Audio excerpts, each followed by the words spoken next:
Our children are not criminals. They are victims of politics. I never imagined I would have to write these words. I am a grandmother, and like every grandmother in the world, my greatest dream is to see my grandchildren grow up safe, happy, and free. But instead, I am forced to tell a story of fear, humiliation, and injustice, a story that happened to my family on August 5th, and one that thousands of other Belarusian families face in silence at the borders of Europe. My daughter traveled with her children, her adult son and her 2 younger children, to Turkey, planning to continue their holiday on northern Cyprus. Their passports were valid. Their tickets were valid. Their hopes were simple: sea, sun, and peace. But upon arrival at Erkan Airport, everything collapsed. Border officers denied my daughter entry because her passport would expire in 5.5 months, though this was legally valid under both Belarusian and Turkish law. The absurdity was that her adult son, with the exact same expiration date, was allowed through. When my daughter returned to clarify, her entry slip was destroyed in front of her. She was shouted at, humiliated, and together with her elder son deported back to Turkey, while the 2 younger children were left behind, alone. 2 Belarusian minors, abandoned in a foreign airport without guardians, without contact with their mother, without safety. That night, they were expelled from the arrivals hall, forbidden to sleep even on the floor. They cried, exhausted, terrified. Strangers, fellow passengers, had to help them, carry their luggage, pay for their hotel. Meanwhile, the authorities stood by with cruelty and cynicism. When one of the passengers who defended them suffered a hypertensive crisis, my grandchildren witnessed the horror, while airport security deleted the evidence from their phones. For hours, the children were pressured to buy their own tickets, though they were minors. Officials mocked them, pretended not to understand English, refused to provide a translator.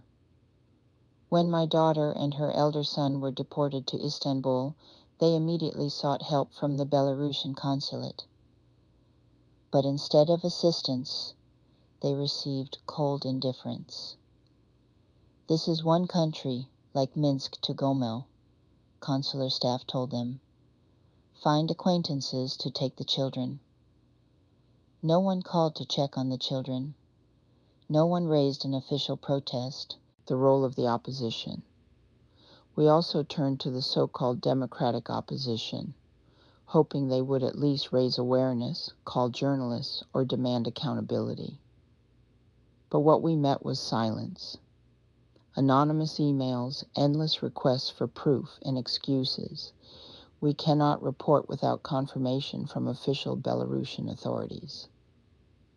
While children were abandoned and terrified in a foreign airport, the opposition showed no empathy. Independent media, which could have raised the alarm, chose censorship or hesitation. Leaders who speak daily about freedom and solidarity could not find words to defend children. This was perhaps the cruelest part, to see both the government and the opposition turn away. My grandchildren became invisible. Our tragedy is only one reflection of a much larger problem. Belarusian families are trapped in a geopolitical cage. There are no direct flights to most of Europe from Belarus. Visas are increasingly denied to ordinary Belarusians, including children. At land borders with Poland, Lithuania, and Latvia, families wait for days, sometimes 7 days or more, in endless queues, with children sleeping in cars, without food or medical care. Parents are separated from their children during inspections, treated as suspects, interrogated, humiliated. I have spoken to other families at the border. They told me how their children fainted from exhaustion after 20 hours of waiting, how mothers were not allowed to bring baby formula through customs, how fathers were detained for additional questioning while their wives and children cried alone in the car. These are not isolated incidents.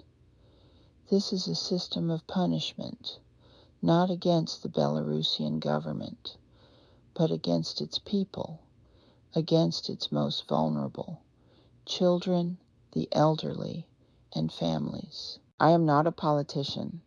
I am an old woman who wants only to hold her grandchildren and give them love. But politics has stolen even this simple right. Our children are growing up in fear. They are told that they are from the wrong country. They are punished not for crimes, but for their passport. Some are branded loyal and given opportunities. Others are branded unloyal and trapped. This division of children into categories of worthiness is the most cynical manipulation of all. Belarus has ratified the United Nations Convention on the Rights of the Child. Article 9 says children should not be separated from their parents. Article 10 guarantees the right to family reunification. Article 28 ensures the right to education and international cooperation. And yet these rights are violated every day, at airports, at border checkpoints, in consulates that should defend us but remain silent. Our children are not criminals. They are not enemies. They are not pawns in someone's political game. I call upon all governments, international organizations, and human rights defenders. Do not punish Belarusian children for the politics of their state. Protect them as international law demands. To my fellow Belarusians, we must raise our voices. Silence is complicity. If we do not speak, our children will grow up believing that they deserve this humiliation, that they are guilty just for being who they are. As a grandmother, I will never accept that, and I ask you not to accept it either.